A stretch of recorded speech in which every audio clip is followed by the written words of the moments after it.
The greatest love stories ever told were actually secret plans for revolution. We are about to uncover the hidden history of the Maid and the Architect, a blueprint for rebellion concealed within medieval romance. These tales of knights and ladies were far more than entertainment. They were dangerous political manifestos in disguise. I will show you how the language of love became a weapon against tyranny. By the end of this journey, you will gain a powerful new lens for understanding how art can challenge authority. We will explore how a castle could represent a corrupt government and a knight's quest could map a path to liberation. This discovery reveals the timeless power of a story to change the world. What does true loyalty really mean when a kingdom is at stake? Silence was the only safe response in a world ruled by absolute power. The feudal system locked every person into a fixed place, from the lowliest serf to the highest lord, while the church and crown stood as twin pillars of an unshakable order. To speak against this structure was to risk everything: your property, your freedom, even your life. Yet the human desire for justice cannot be so easily extinguished. Suppressed ideas do not vanish, they simply find new channels, flowing like hidden rivers beneath the surface of acceptable society. This immense pressure gave rise to an astonishing form of creativity, a coded language of dissent. Where could such dangerous thoughts hide in plain sight? They found their sanctuary in the most popular and celebrated stories of the age, the chivalric romances. Lords and ladies would listen eagerly to tales of noble knights and their virtuous quests, completely unaware they were being presented with a radical blueprint for a new world. The very art form created for their amusement became the vehicle for their potential undoing. Into this volatile arena stepped two brilliant minds, the Maid and the Architect, who would turn the tools of the powerful against them.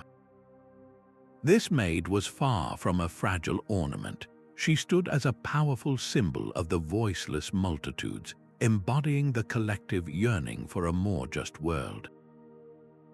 In these coded stories, the female lead was often the most intelligent and morally steadfast character. She possessed a clear sense of agency, making deliberate choices that directly confronted the greed and corruption of the ruling class. Her personal journey for love or honor was never just that, it was a carefully crafted parallel to the greater struggle for societal transformation. Authors made her profoundly relatable and virtuous, a character audiences would instinctively root for. In rallying behind her fictional cause, listeners were unknowingly aligning themselves with the author's very real and very dangerous political ideals. Her narrative arc mirrored the hopes of the common people. When she ultimately triumphed, not through a miraculous rescue but through her own cleverness and unyielding resolve, it served as a potent allegory. It whispered a revolutionary promise to the audience that perseverance and moral clarity could indeed topple entrenched power. She was the emotional core of the entire operation, the heart that made the radical medicine of political dissent easier to swallow. Yet, a vision alone is not enough to build a new world. To translate her moral blueprint into a tangible plan, the Maid needed a partner, the Architect. The Architect was the mastermind of metaphor, a revolutionary hiding in plain sight. This figure, whether a disillusioned cleric, a learned noble, or a wandering minstrel, possessed a dangerous genius. Their craft was not merely storytelling, it was ideological engineering. They took the familiar structure of the chivalric romance, its quests and its courtly loves, and used it to construct a parallel argument for radical change. The entire narrative became a blueprint, a hidden schematic for a different kind of society.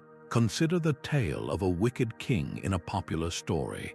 To the ruling elite, this was just a simple villain, a standard character to be defeated by the noble hero. But to the architect and those who understood the code, this king was a direct stand-in for the real-life monarch. His tyranny on the page mirrored the real oppression outside the castle walls. The story was not just a fantasy, it was a detailed critique of a specific ruler's policies, a condemnation of unjust taxes, or a protest against endless, pointless wars. The architect embedded these critiques so skillfully within an entertaining plot that they flew safely under the radar of censors and suspicious lords. The architect also promoted proto-democratic ideals, carefully weaving them into the fabric of the story. A council of knights choosing their next leader was not just a plot device, it was a model for shared governance. A quest bestowed not by a king's decree but by the collective will of a community presented a powerful alternative to top-down rule. The genius was in the double meaning. On the surface, the story remained a thrilling adventure of loyalty and honor, but beneath that surface, for those with eyes to see, it was a manifesto. The architect built the intellectual framework upon which the revolution secretly stood, using the tools of the powerful to dismantle their own house. Now, with our key players in place, we must examine the primary tool they used to communicate their dangerous ideas, the language of love itself. Courtly love was never just about romance. It was a sophisticated political cipher, a secret language spoken in plain sight. The elaborate rituals and intense passions celebrated in these stories created a shared vocabulary, one that architects of dissent could manipulate to profound effect. When a knight pledged his undying devotion to a distant, idealized lady, the surface meaning was one of personal affection, but the hidden meaning could be far more dangerous. That same vow could be reinterpreted as a subject's proper loyalty to a virtuous ruler, the kind of leader who earned allegiance through justice, not fear. Conversely, if a knight turned his back on his lord in the name of his lady, this act of rebellion was justified. It symbolized the right, even the duty, to resist a tyrant who had broken the sacred social contract. The phrase "serving my lady" could thus be a covert call to serve the common good, a higher moral principle that superseded blind obedience to a corrupt king. The raw emotional power of this language was its greatest strength. The profound longing of a lover separated from his beloved was a feeling everyone could understand. In the hands of a skilled architect, that very same ache could mirror the deep, collective yearning of an oppressed people for freedom and dignity. The despair at a love denied became the despair of poverty and injustice. The fervent hope for a future union became the hope for a better, more equitable society. By channeling political ideas through this universal emotional lens, the architect bypassed the audience's critical defenses. Listeners felt the revolutionary message in their hearts as a pang of recognition or a surge of empathy long before their minds could consciously identify it as a critique of power. They were moved by the story, not lectured by a polemic. This brilliant strategy of emotional infiltration required a specific vessel, a literary form sturdy enough to carry such a volatile hidden cargo. That form was the quest. The romance genre was the perfect vehicle for smuggling rebellion into the great halls of power. As the medieval equivalent of a blockbuster film, these tales were beloved entertainment, their structures so familiar they became almost invisible to those in charge. A noble listening to a minstrel expected certain beats, a quest for a sacred object, a knight proving his valor, a challenge from a supernatural foe. This predictability was the architect's greatest weapon. Within that trusted framework, they could perform a brilliant sleight of hand. The quest was no longer for a holy grail, but for a charter of rights that would grant freedoms to the common people. The villain terrorizing the countryside was not a dragon, but a corrupt bishop hoarding wealth. The magical potion did not inspire love, but the sobering light of political enlightenment. An audience settled in for a comforting, traditional story would absorb these radical new ideas almost subconsciously. Their critical guards were down, disarmed by the very familiarity of the genre. This was the literary Trojan horse, a beautiful and celebrated gift wheeled directly into the heart of the establishment, its hollow belly packed with the tools for its own dismantling. But what specific symbols did these architects hide inside their wooden horse? The code they used was both intricate and deliberate. A crumbling castle was never just a setting. It represented a decaying, corrupt government whose foundations were giving way. A locked garden did not merely signify a lady's chastity. It stood for knowledge and opportunity kept forcibly away from the masses. Even the figure of the wise hermit living in the forest could be a stand-in for an alternative system of justice, operating outside the control of the crown and the church. Every character, every location, every magical artifact was a potential vessel for a dangerous idea, waiting for the right listener to understand its true meaning. A castle was never just a home for a noble family. Within the coded language of these romances, its stone walls and soaring towers became a detailed map of the political landscape itself. A dark, imposing fortress, often described as perched on a lonely crag, was not merely a villain's lair. It represented the isolating nature of absolute power, a system so removed from the people it governed that it became a prison for both the ruled and, in a way, the ruler. The sheer impossibility of breaching its gates with a straightforward assault mirrored the futility of directly challenging an entrenched regime. A hero could not simply batter down the door. He had to find a secret passage, a weakness in the design, or an ally within. This was the architect's crucial lesson. Systemic change demands cleverness and strategy far more than it requires brute force. Look closer at the descriptions of these fictional strongholds. The layout of the castle itself served as a sharp critique of the social hierarchy. The high towers, where the lord and his family lived in luxury, literally looked down upon the world, a perfect metaphor for a ruling class disconnected from the struggles of everyday life. Meanwhile, deep below, the dungeons festered in darkness, housing the victims of that power.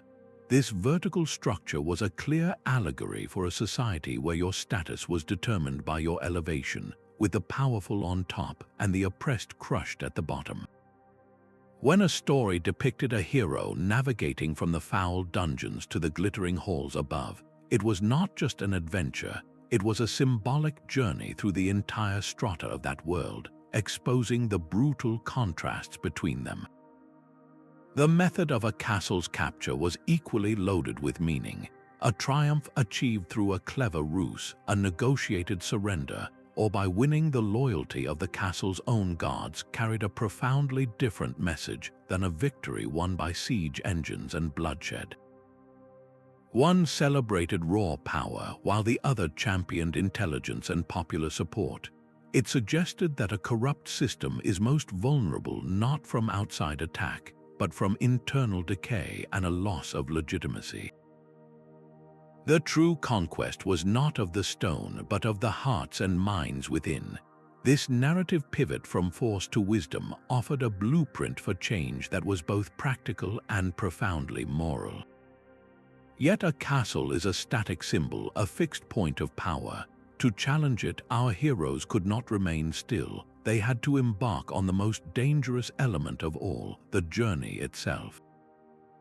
The quest was the engine of the story, a hero's journey that secretly mapped the treacherous road to liberation.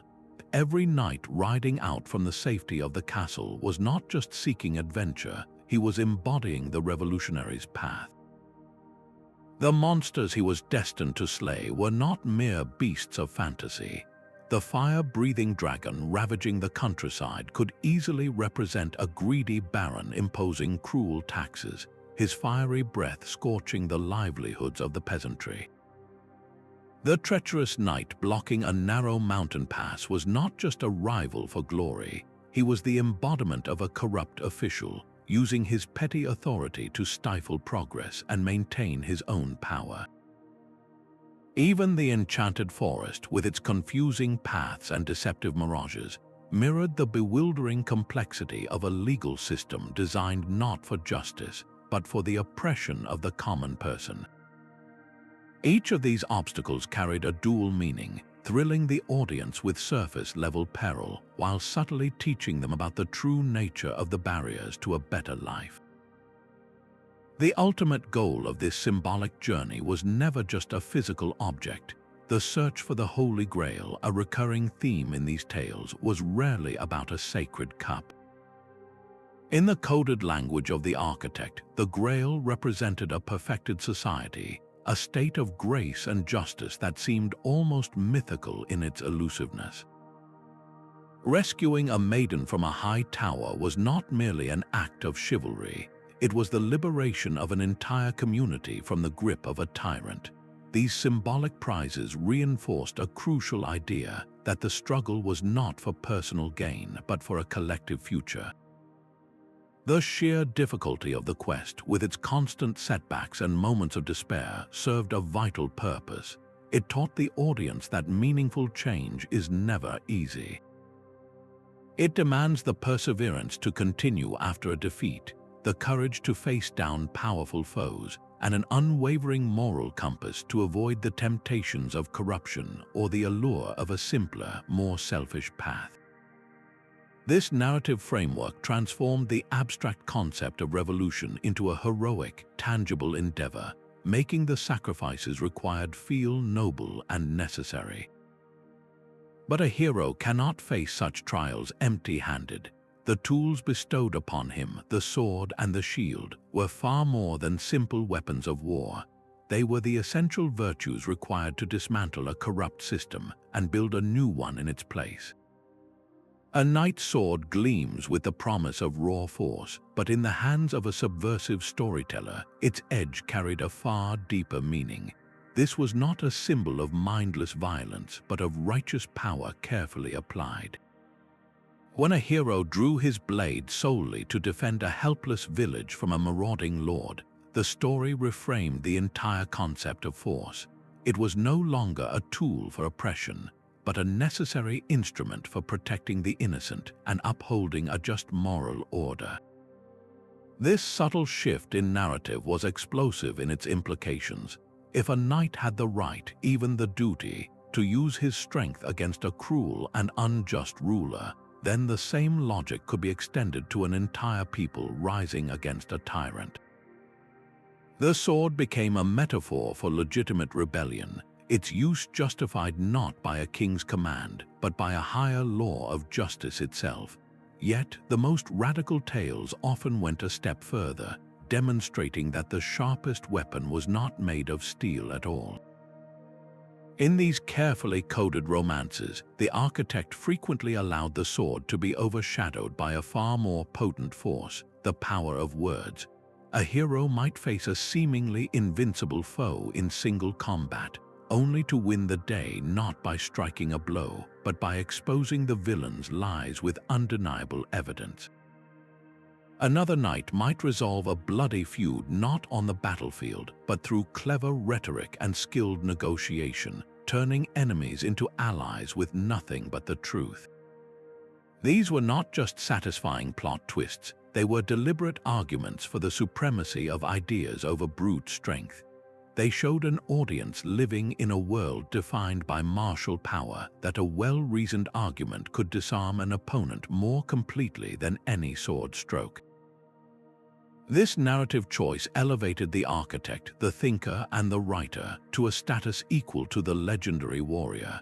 It whispered that the true agent of change was not the arm that wielded the blade, but the mind that crafted the story, the pen that outlined the blueprint for a better world. This was the ultimate subversion, the revelation that the pen truly was mightier than the sword. The very romances the nobility enjoyed were proof of it. While a sword could enforce a king's will for a day, the stories penned by these hidden architects were shaping the ideals and aspirations of generations. They were dismantling the intellectual foundations of tyranny, one enthralling tale at a time, using the enemy's own love of glory and adventure to covertly plant the seeds of liberation. The sword could command obedience, but the pen, working through the emotional language of these quests, could inspire a population to imagine a different future and then yearn for it with all their hearts. This powerful combination of symbols, the righteous sword and the cunning pen, was never left to stand alone. They were always woven into a specific kind of journey, a narrative pattern that itself followed the secret steps of a revolution. This narrative blueprint for revolution was meticulously embedded within the plot itself. The story would always begin with a clear picture of injustice, a wicked king seizing a maiden's lands or a corrupt abductor holding a kingdom in thrall. This initial state of affairs was not just a plot device, it was a mirror held up to the audience's own reality, reflecting the systemic corruption and abuse they endured daily. The hero's emergence as the revolutionary force was the story's first crucial step. He was not a king's appointed agent, but an independent actor compelled by a personal sense of honor or a direct experience of the injustice. His initial attempts to seek redress were always telling. He would appeal to the established courts, plead with the ruling council, or try to work within the system's own rules. And he would fail every single time. This repeated failure was a deliberate lesson from the architect, a stark demonstration that the existing channels of power were fundamentally broken, designed to protect the corrupt, not to deliver justice. This failure forced the hero onto a different path, the true path of the revolutionary. He could no longer rely on the institutions of the old world. Instead, he turned to the common folk, learning their secrets and earning their trust. He employed guile and cleverness over brute force, outwitting his opponents rather than overpowering them in a straight fight. Most importantly, he began to appeal to a higher moral law, a code of ethics that superseded the king's unjust decrees. This shift in strategy was the story's core instruction manual, showing that real change demands new alliances and unconventional thinking. The climax of these tales was rarely a simple physical conquest. The final battle was less about slaying a dragon and more about exposing the villain's lies before the entire court, shattering his legitimacy in the eyes of his former supporters. The restoration of order that followed was never a return to the status quo. It was the establishment of a new, more equitable system, one where the wise hermit became an advisor, the loyal commoners were rewarded, and power was shared more justly. This entire narrative arc, from injustice to a new moral order, served as a powerful mental model for the audience.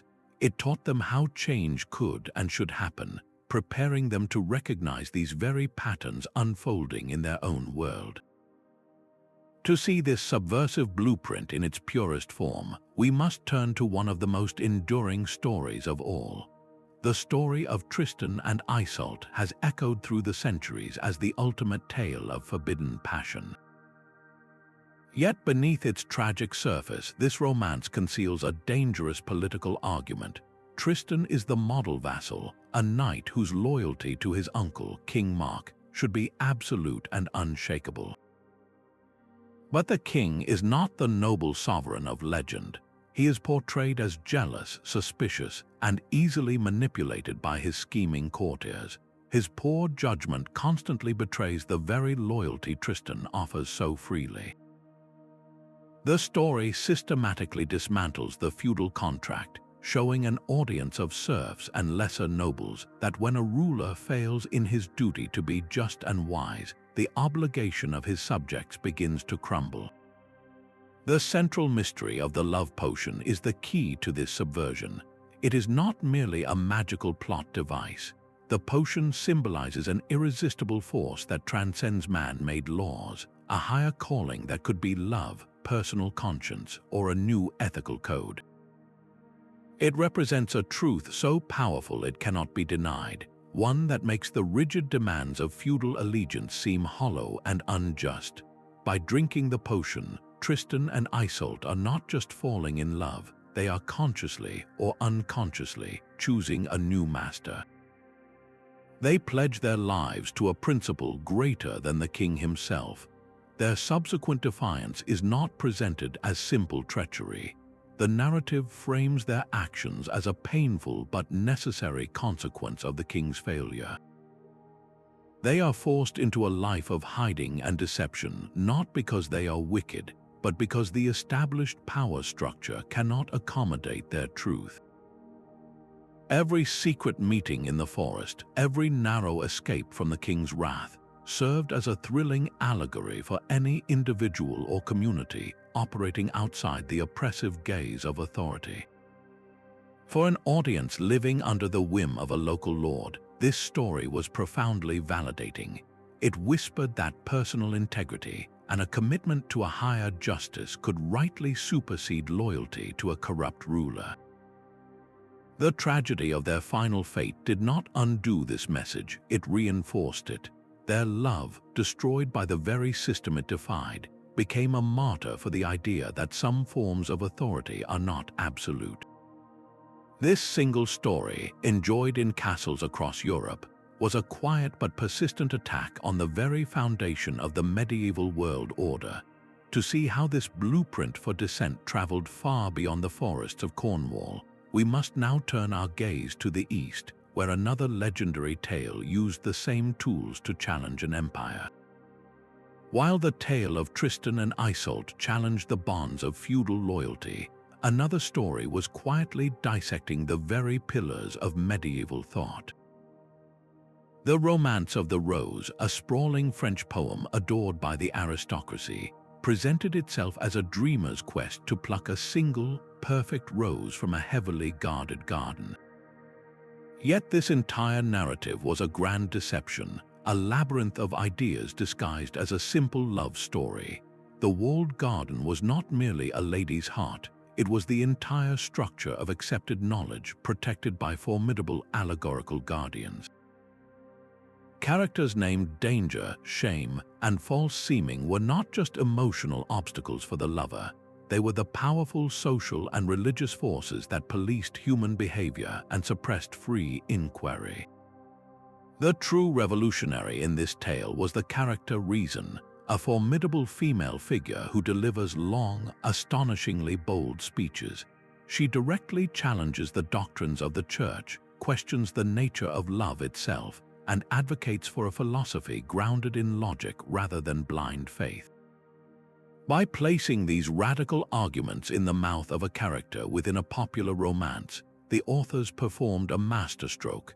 They smuggled complex theological and philosophical dissent into the hands of a captivated public, making dangerous ideas not only accessible but thrilling. A lord or lady enjoying the poem's romantic surface would find themselves unwittingly engrossed in a debate about the limits of papal authority or the right to personal judgment. The love quest was merely the key that unlocked the garden gate, allowing readers to wander through a hidden landscape of intellectual rebellion. This was dissent woven into the fabric of entertainment, proving that a story could be a university for the mind, all while masquerading as a handbook for the heart. Yet for all its intellectual power, this blueprint for revolution could also be sharpened into a weapon for a far more immediate and earthly conflict. King Arthur's legacy was not carved from a single stone. The myth of the once and future king proved to be one of the most potent political tools of the medieval world, a story endlessly reshaped to serve the needs of the present. In the centuries following the Norman conquest of England, a profound cultural struggle was underway.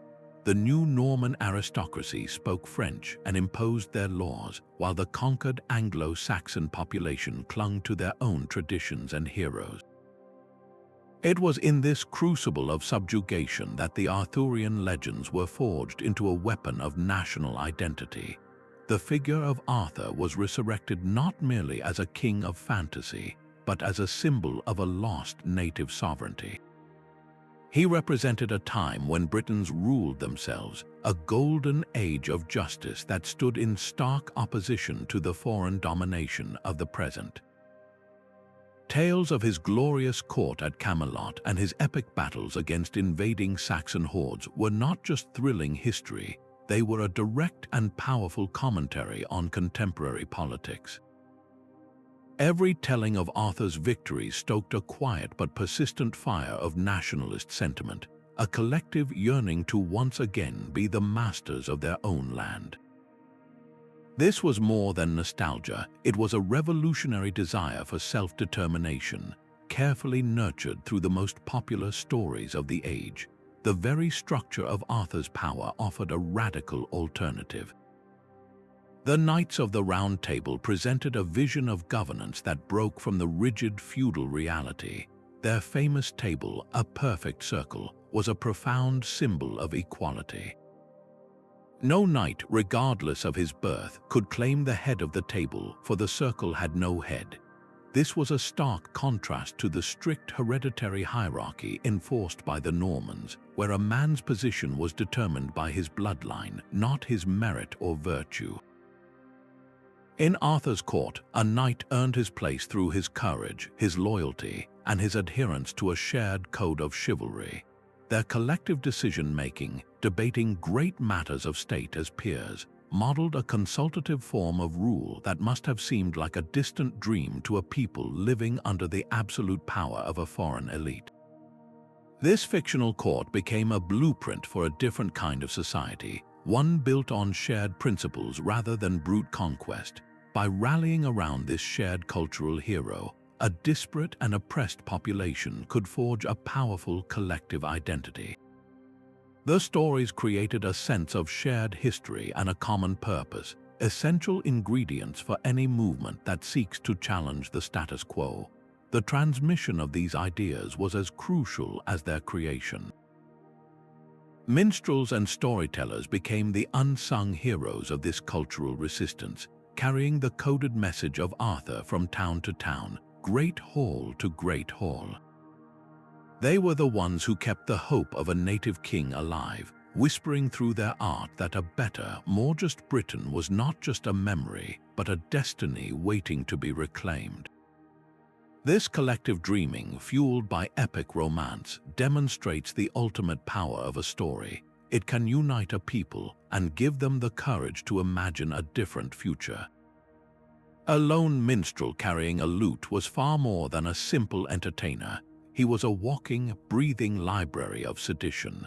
These wandering poets and musicians formed a vast, decentralized network that spanned kingdoms, a human web carrying dangerous ideas across rivers and mountains with no official oversight.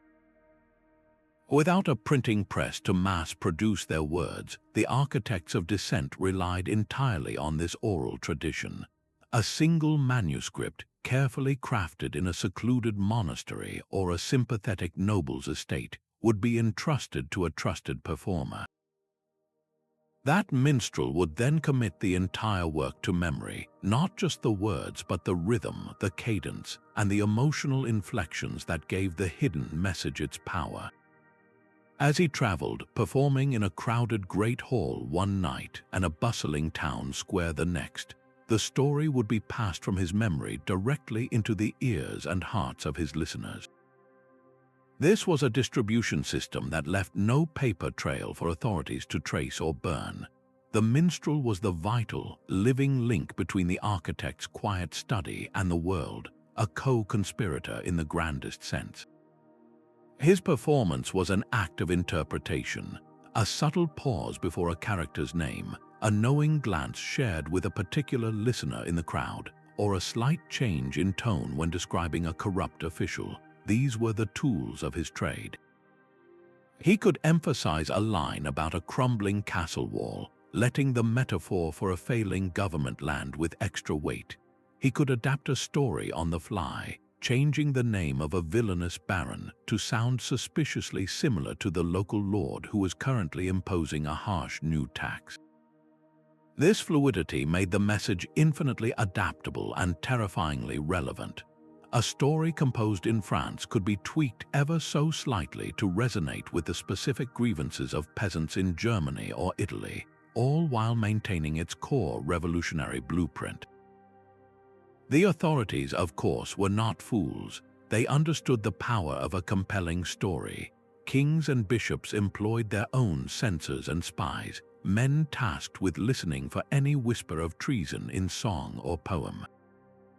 Yet they were fighting a ghost. How do you arrest a melody? How do you confiscate a tale that exists only in the shared memory of 100 people across a dozen towns? A minstrel could be questioned, but the story itself was a phantom, changing slightly with each telling, impossible to pin down and eradicate. This very elusiveness was its greatest armor. The Minstrel Network ensured that the dangerous ideas woven into romance were not a static text, but a living, breathing entity that spread like a rumor, carried on the wind from one eager listener to the next. The authorities were not blind to the stories being whispered in their own halls. Kings and bishops possessed a keen instinct for the subtle currents of dissent, and they moved swiftly to dam the flow of subversion. Their first and most brutal weapon was censorship. Manuscripts deemed dangerous could be seized and burned, their authors threatened with imprisonment or worse. A story that questioned a king's divine right to rule was not just entertainment, it was heresy, a direct threat to the very order of the world as they defined it. But brute force alone could not extinguish an idea that had already taken root in the popular imagination. So the powerful devised a more cunning strategy, one of narrative theft. If a story could be a vehicle for rebellion, it could also be harnessed as a chariot for conformity. The church and crown began to commission their own romances, tales crafted by loyal scribes to reinforce the world as it was, not as it might be. In these officially sanctioned stories, the king was always a wise and divinely chosen ruler. His authority flowed directly from God, and to challenge him was to defy the heavens themselves. Knights in these tales did not question their lords, they obeyed without hesitation. Their quests were not for justice, but for the glory of God and the preservation of the established hierarchy. Any character who dared to rebel, no matter how justified their grievance might seem, was inevitably punished. Their schemes would unravel, their alliances would shatter, and their defiance would end in utter ruin, a stark warning to anyone who might contemplate a similar path. This created a hidden cultural war, a battle fought not with swords on a field, but with symbols in the minds of the people. On one side were the subversive architects, smuggling blueprints for change inside tales of love and adventure. On the other were the orthodox storytellers, weaving narratives that painted the existing power structure as eternal and unchangeable. A peasant might hear one version of a story from a wandering minstrel that celebrated a clever hero outwitting a greedy baron. The very next week, a traveling preacher might tell a different version of a similar tale where the very same act of defiance led to the hero's damnation and the suffering of his entire village. This was a proxy war for the soul of society. Both sides understood a fundamental truth, that whoever controls the stories a people tell themselves controls their vision of the possible. This ideological struggle was not some abstract literary debate. It had direct and bloody consequences in the real world. A population raised on stories of Arthur's return or righteous rebellion was far more likely to heed a call to arms when a real-life conflict erupted. The narratives they had absorbed provided a framework for understanding their own discontent and a model for collective action. The stories were the dry tinder, waiting for a spark of historical circumstance to set them ablaze. These fictional blueprints did not remain confined to parchment. The ideals of chivalry and courtly love, so carefully embedded within the romances, began to seep into the very consciousness of the medieval nobility. A knight who had been raised on tales of Lancelot protecting the innocent might feel a twinge of conscience before burning a defenseless village. A powerful lord, schooled in the coded language of serving a lady, might find himself compelled to act with slightly more honor, to temper his cruelties in a performative display of virtue that could, over time, become genuine. The stories created a new social expectation, a standard of behavior against which a ruler could be measured. They did not end feudal violence, but they provided a powerful vocabulary for critique, allowing even a duke's own vassals to whisper that he was not acting like a true knight. This was the architecture of dissent shaping reality itself, curbing the raw exercise of power with the soft force of a shared cultural ideal. More dramatically, these romanticized ideals provided the very language for open rebellion. When popular uprisings did erupt, their leaders instinctively reached for the imagery of the romances. They framed their struggle not as a mere squabble over taxes or land, but as a heroic quest against a monstrous tyranny. A corrupt king was no longer just a bad administrator, he was the dragon terrorizing the kingdom. The rebels were not common rabble, they were the virtuous knights of the Round Table, banding together to restore a lost age of justice. This narrative was incredibly potent for recruitment and morale. It transformed a desperate, bloody conflict into a sacred story in which every participant could see themselves as a champion of a noble cause. The line between the fictional blueprint and the real-world map for action dissolved completely. Men and women were literally following the narrative paths laid out by the architects, stepping into the roles of revolutionary heroes that had been prepared for them in song and story. This legacy of hidden communication is one of history's most enduring testaments to the power of ideas. The same methods used by medieval poets would be adopted by revolutionaries for centuries to come, their quills quietly drafting the future in the invisible ink of allegory and romance. The hidden language of the medieval romance was a flame that refused to be extinguished. As Europe emerged from the Middle Ages, the blueprint for dissent was not abandoned. It was simply redrawn with new tools for a new age. Renaissance humanists, enthralled by the rediscovery of classical learning, found the perfect camouflage for their radical inquiries. They wrote not of knights and ladies, but of pagan gods and ancient philosophers. A painting depicting a serene Venus might secretly celebrate the beauty of the human form in defiance of strict religious doctrine. A philosophical dialogue set in ancient Rome could serve as a subtle but devastating critique of the contemporary church's corruption and wealth. By wrapping their dangerous new ideas in the respected robes of antiquity, these thinkers could question the very foundations of their world while appearing to merely admire a lost golden age. This was the same old magic performed with a fresh set of symbols. The stage soon became the new Great Hall, and no one mastered this art of veiled commentary better than the playwrights of Elizabethan England. William Shakespeare's histories and tragedies were crowd-pleasing spectacles, yet they pulsed with sharp political insight. His plays about the rise and fall of English kings were not simple history lessons. They were intricate studies of power, legitimacy, and the consequences of tyranny, performed for audiences that included the very courtiers and monarchs he was scrutinizing. In the tragic ambition of Macbeth or the manipulative rhetoric of Mark Antony, audiences witnessed the mechanics of power laid bare. A comedy set in a forest could explore themes of gender fluidity and social rebellion that would be far too dangerous to state plainly in a public square. Shakespeare held a mirror up to his society, but the glass was cleverly warped, allowing him to reflect truths that a straightforward image could never safely reveal. This tradition of narrative resistance became a permanent thread in the fabric of Western art. The Enlightenment's satirical novels, like Voltaire's Candide, used absurd adventure to mock the philosophical optimism that justified social inequality. The Romantic poets wrapped their yearning for political freedom in the sublime power of nature and the haunting beauty of medieval ruins. Each era found its own vessel, its own popular genre, to carry forward the essential work of the Maid and the Architect.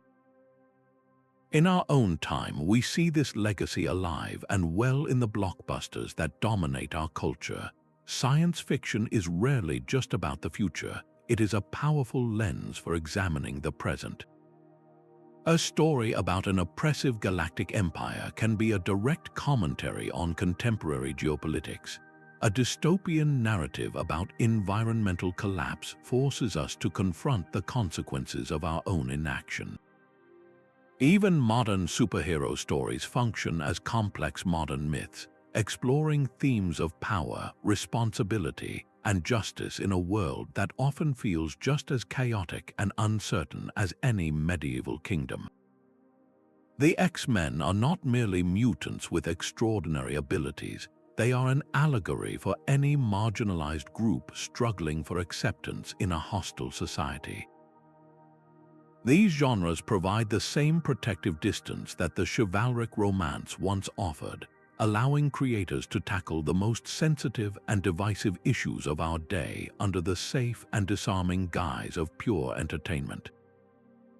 The medieval blueprint for revolution has proven to be timeless. It teaches us that when a truth is too dangerous to speak aloud, it must be woven into a story so compelling that the audience willingly absorbs the message before they even realize it is there. This ancient strategy holds a profound lesson for anyone who seeks to communicate difficult ideas today, whether in a boardroom, a classroom, or on a global stage. The most persuasive argument is often the one that feels less like a lecture and more like a gift. Our own digital age is a new proving ground for this ancient art of hidden speech. Across social media platforms, ordinary people have become architects of their own coded languages, navigating invisible lines of censorship and social pressure. A simple meme featuring a popular cartoon character can carry a sharp critique of government policy. A seemingly innocent hashtag can unite a global community around a suppressed cause, its true meaning camouflaged from automated content filters. This is not random internet culture, it is a sophisticated system of modern allegory. Just as a medieval minstrel used a story about a dragon to criticize a greedy baron, a user today might post a clip from a blockbuster film, knowing their followers will understand the parallel to a current political scandal.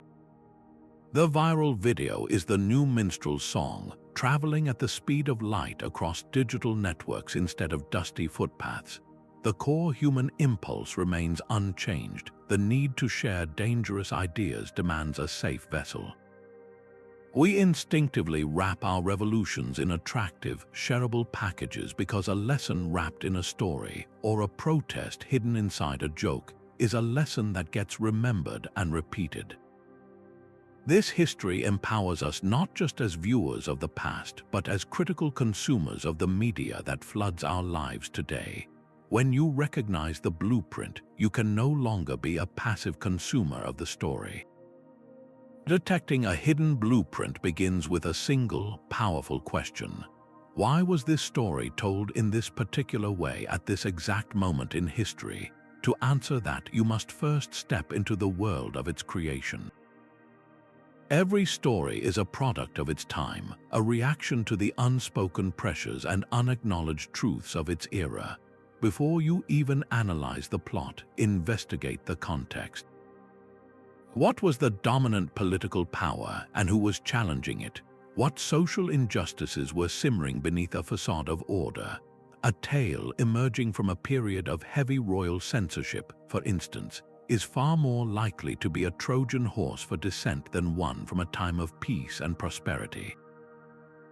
Understanding the world outside the story gives you the key to unlocking the world within it. Once you grasp the context, train your eye for the anomaly. Look for the moments that break the established rules of the genre. In a standard chivalric romance, the hero wins the princess by defeating a monster in a fair fight. But what if, in your story, the hero instead wins by exposing the monster's lies, turning its own allies against it? That is not a simple plot twist, it is a deliberate argument. Why is the villain so cartoonishly greedy while the hero is complex and thoughtful? This one-dimensional evil is rarely just bad writing, it is often a clear signal, a caricature of a real-world figure or a corrupt system the author wants you to recognize and reject. These oddities are the seams in the fabric of the story, the places where the hidden message is most likely to poke through. Now, listen to the silent language of symbols. A story's true meaning often lies not in its dialogue, but in its scenery and its props. That crumbling castle is never just a castle. That locked garden gate is never just a gate. Ask yourself what these elements could represent on a larger scale. A castle can be a government, a key can be knowledge, a journey across a treacherous river can be the struggle for social mobility. Character archetypes are equally significant. The wise old hermit is rarely just a mystic. He often personifies an alternative wisdom that exists outside official channels. The wicked stepmother might represent the cold, uncaring nature of an unjust legal system. By decoding this symbolic vocabulary, you move from observing the story's events to understanding its deeper argument. Finally, pierce through to the story's core purpose. Strip away the dragons and the sword fights, the declarations of love and the courtly intrigue. What fundamental human struggle remains? Is this narrative at its heart really about one person's love for another, or is it about a community's yearning for freedom?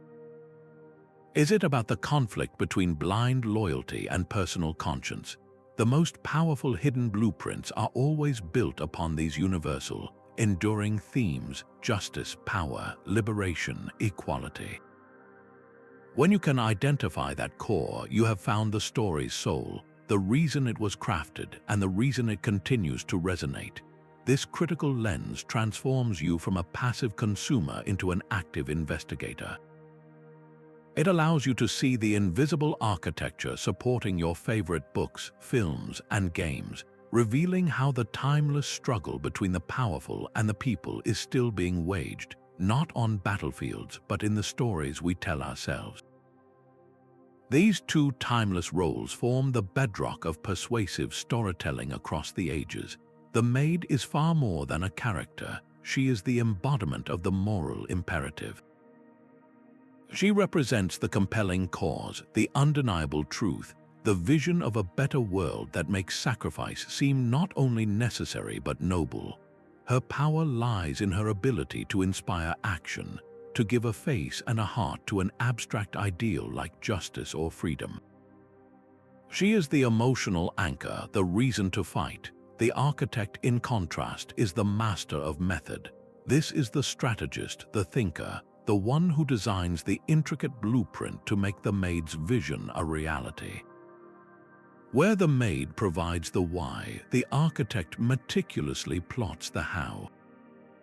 This dynamic partnership is not locked in a medieval castle, it is alive and well in our modern world. Consider a political campaign. The hopeful candidate, full of promises for change and a brighter future, plays the role of the maid.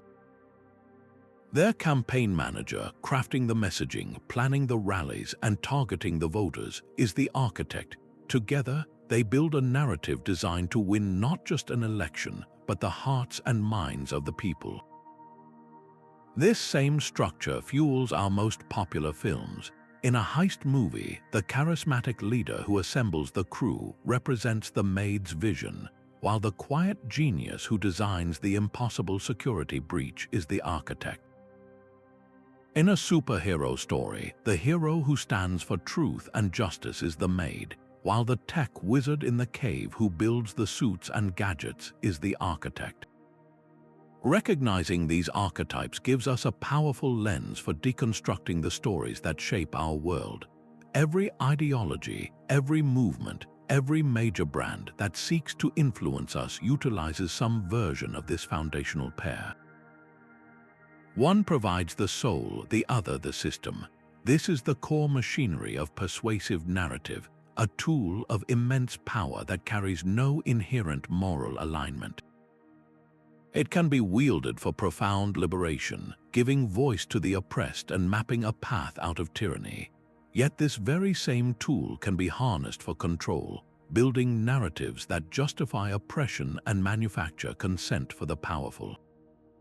The medieval blueprint reveals a sobering truth. The ability to craft a compelling story is a form of power, and like all power, its ultimate impact rests entirely on the hands that wield it.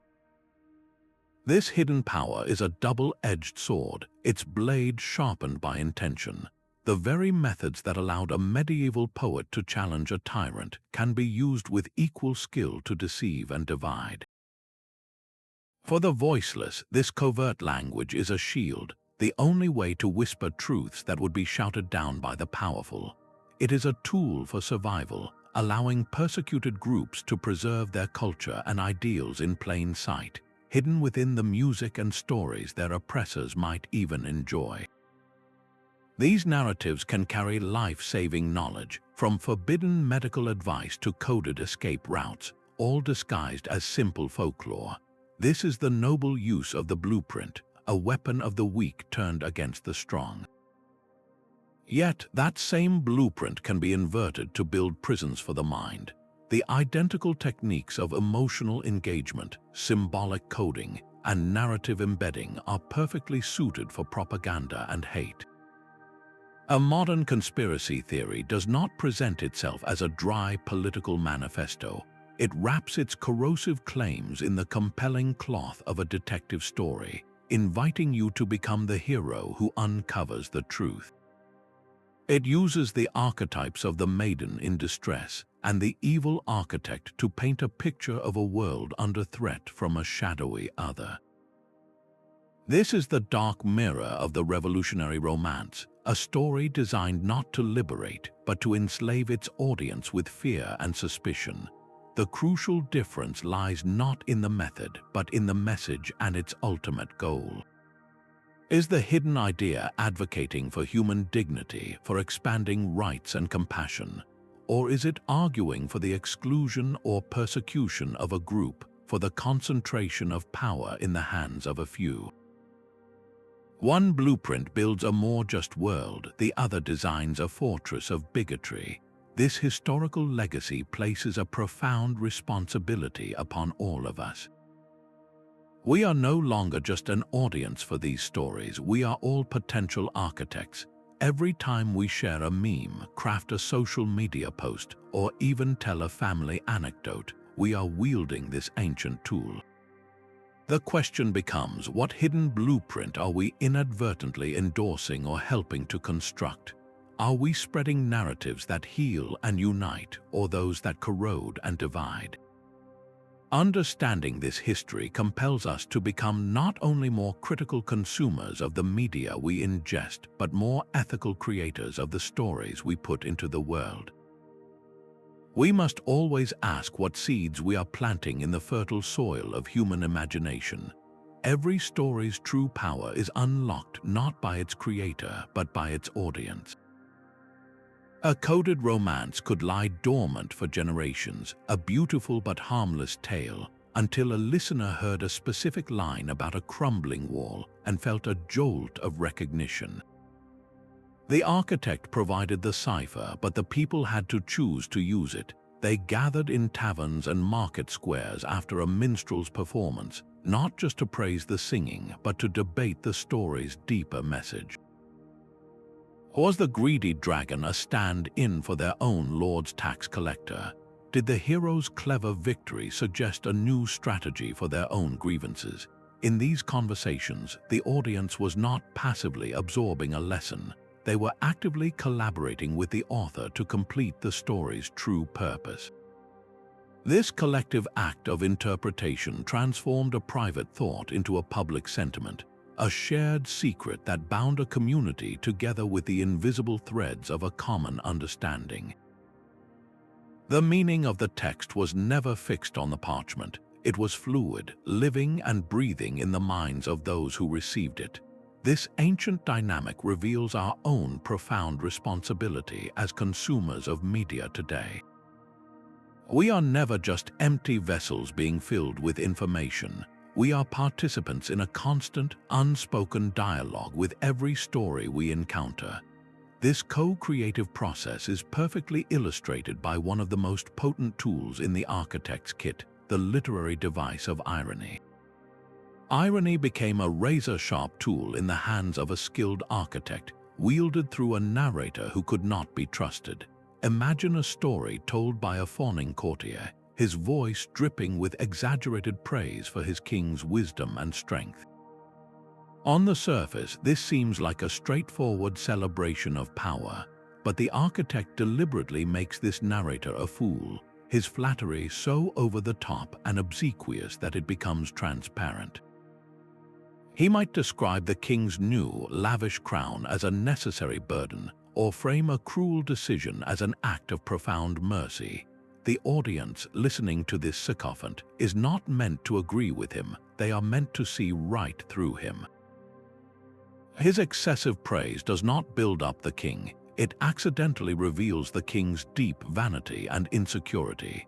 The architect never has to say the king is a fool. The narrator's own foolish words do all the work, creating a layer of protective irony that insulates the author from direct accusation. This technique transforms the audience from passive listeners into active detectives. They are no longer simply receiving a message, they are participating in its discovery, piecing together the truth from the gaps between the narrator's words and the reality they imply. Uncovering the critique for themselves makes the message far more potent and memorable than if it had been stated outright. This intellectual partnership, this shared act of decoding, is where the story's true revolutionary power is forged. Such sophisticated methods of dissent were not confined to the courts of England and France.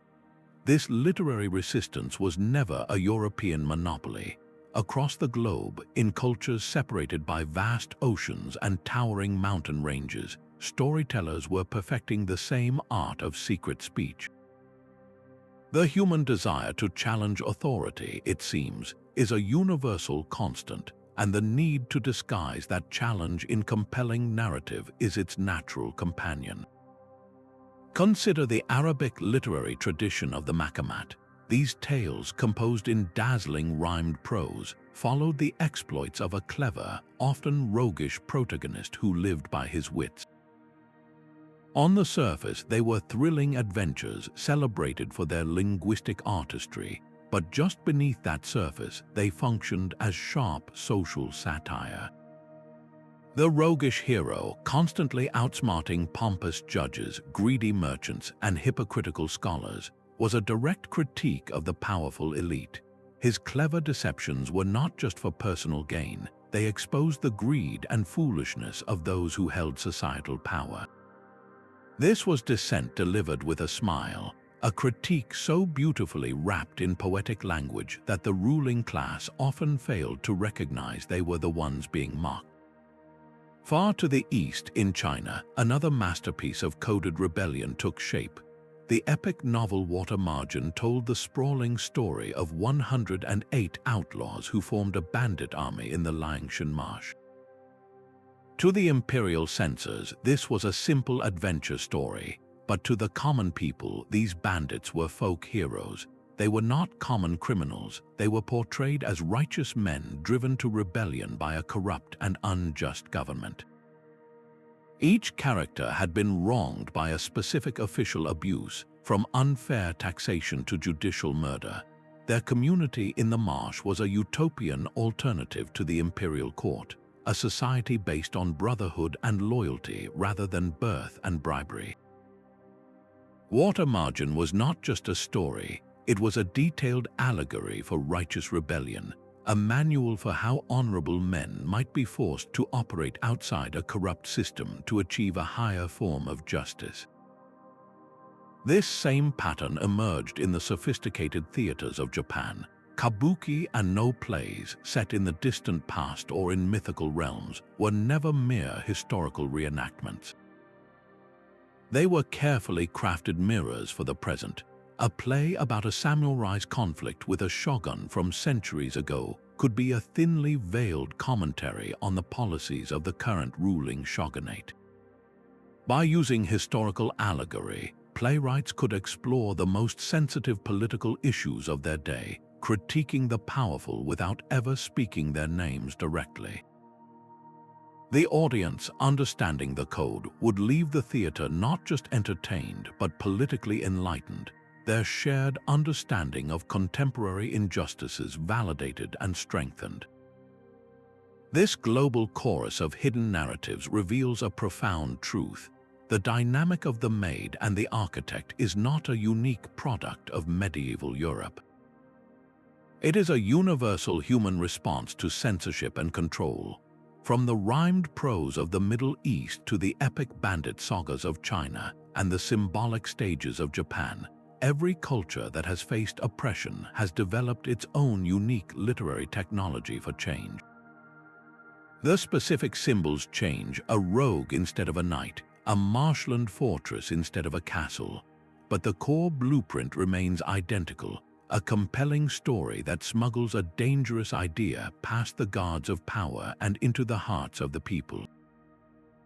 Seeing this pattern repeated across the world enriches our understanding of the European example.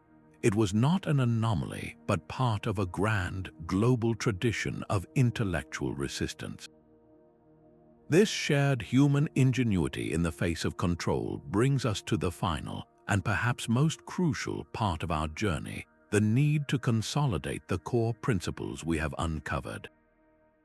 These 5 principles form the foundational code of the revolutionary storyteller. The first and most vital is camouflage. The architect never built their argument in the open. Instead, they carefully concealed it within a popular and uncontroversial genre. A Trojan horse wheeled directly into the heart of the establishment. A lord expecting a simple tale of knightly valor would never suspect that the very structure of the adventure was a carefully coded critique of his own rule. The familiar genre was the perfect disguise, disarming the audience's critical defenses and allowing the dangerous idea to slip through unnoticed. The second principle is symbolism. This was the specific language of their hidden code. Architects did not invent entirely new symbols which would have been suspicious. They took the established images of their culture, the castle, the sword, the quest, and quietly reassigned them new, subversive meanings. A castle was no longer just a fortress, it was the state. A sword was not merely a weapon, it was the instrument of justified rebellion. This repurposing of shared cultural vocabulary allowed them to speak in a public language with a private, radical dictionary. The third principle is emotional engagement. A dry political treatise would be ignored or burned, but a heartbreaking romance, a thrilling quest, a tale of loyalty betrayed. These stories bypassed the intellect and spoke directly to the heart. By anchoring their political argument in a relatable human drama, the architects built a bridge of empathy. Listeners felt the injustice faced by the characters as if it were their own. They yearned for the hero's victory and despised the villain's cruelty, emotionally aligning themselves with the author's ideals long before their minds consciously understood the political message. This emotional investment was the glue that made the hidden blueprint stick. The fourth principle is structural subversion. This is where the architect's genius truly shone. They took the predictable plot of a chivalric romance and twisted it just enough to model a new way of thinking. In a traditional story, a knight might win a duel to prove his honor. In a subversive version, he might win by exposing his opponent's lies, championing truth over brute force. The expected structure of the quest, the battle, and the reward was subtly altered to demonstrate that change could be achieved through intelligence, popular support, and moral clarity, rather than through violence or blind allegiance to tradition. The story itself became a training ground for a new kind of civic action. The fifth and final principle is community and distribution.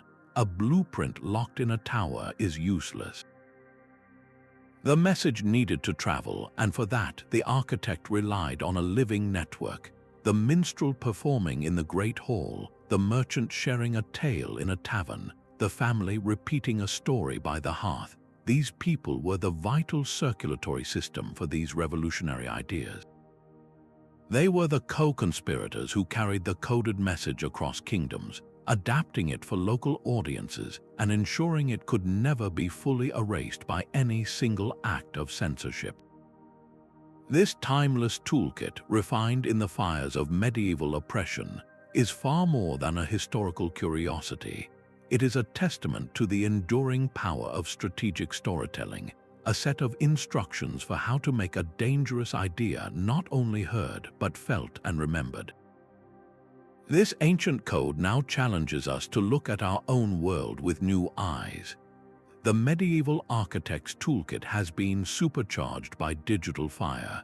Artificial intelligence now operates as a tireless, invisible architect, capable of drafting millions of persuasive narratives in the time it took a scribe to copy a single manuscript.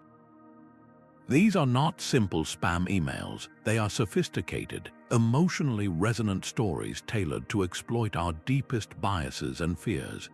This industrial-scale storytelling merges with the chilling power of deepfakes, where a person's face and voice can be hijacked to make them appear to say or do anything. A fabricated video of a political leader confessing to a crime or a general ordering a retreat can trigger real-world chaos in minutes. This is narrative warfare waged at the speed of light, where the very concept of objective reality is the prize. The battlefield is no longer the castle wall or the town square. It is the smartphone in your hand and the echo chambers of your social media feed. In this environment, the skills we have been exploring are not just intellectual curiosities. Learning to read a story critically, to question its source and its purpose, to analyze its symbols and its emotional hooks, these are the new essential literacy. They are the digital immune system we must all cultivate. The same principles that helped a medieval peasant decode a subversive romance can help a modern citizen identify a coordinated disinformation campaign. We must ask the same fundamental questions. Who is the architect behind this narrative, and what is their true blueprint? Is this story designed to empower and liberate, like the tales of the righteous maid, or is it built to manipulate and control? The stakes could not be higher, for the future of our societies may well depend on our collective ability to separate the revolutionary truth from the weaponized lie. This final challenge brings us to a quiet but crucial reflection on the story we choose to tell about ourselves. We began with a simple but profound question: what if the greatest love stories were more than they seemed? Our journey has revealed them to be sophisticated blueprints for revolution, carefully drafted by architects to champion the cause of the maid, the people, justice, and a better world. We have decoded their secret language, where a crumbling castle represented a failing government and a knight's quest mapped a path to liberation. The language of love and honor was a brilliant camouflage for a cry for change, a way to make the heart listen to what the mind was forbidden to consider. We have seen how this narrative strategy influenced real-world uprisings and left a legacy that echoes powerfully in our own digital present. The enduring story of the Maid and the Architect teaches us a vital lesson: that ideas are indestructible. They will find a way to spread, even under the most oppressive conditions, flowing through the cracks in the walls of power. Storytelling is not mere entertainment. It is one of humanity's most powerful and enduring tools for transformation. Let this hidden history inspire you to look deeper into every story you consume, question its smooth surface, and ask what deeper argument might lie beneath. Recognize the quiet architects of change who speak through the ages, using the tools of their time to build a better future. The next time you read a tale of knights and ladies or watch a modern blockbuster, remember, you might just be holding a map to a revolution. This entire journey invites you to become an architect of your own understanding. Pick up a medieval romance like Sir Gawain and the Green Knight and read it with new eyes. Look past the surface tale of chivalric challenge and ask what the Green Knight's mysterious bargain might really represent. Analyze the elaborate castle as more than a setting, and question why the hero's virtue is tested through games and trickery rather than a straightforward battle. Or explore the intricate allegories of the Romance of the Rose, listening for the voice of reason as she debates the nature of love and authority. See if you can spot the symbolic guards at the garden wall and decipher what they are truly protecting. Then bring this critical lens to the stories shaping our own world. What modern blockbuster films or popular video games are functioning as contemporary blueprints? Do you see narratives that champion collective action over individual power, or that challenge entrenched systems under the guise of pure entertainment? Share your insights and discoveries in the comments below. Your perspective adds a vital voice to this ongoing conversation. If you want to continue this journey of decoding history's secrets together, please subscribe to the channel and tap the notification bell. Our next adventure into the hidden patterns of the past is just ahead, waiting for us to uncover it, one revolutionary idea at a time.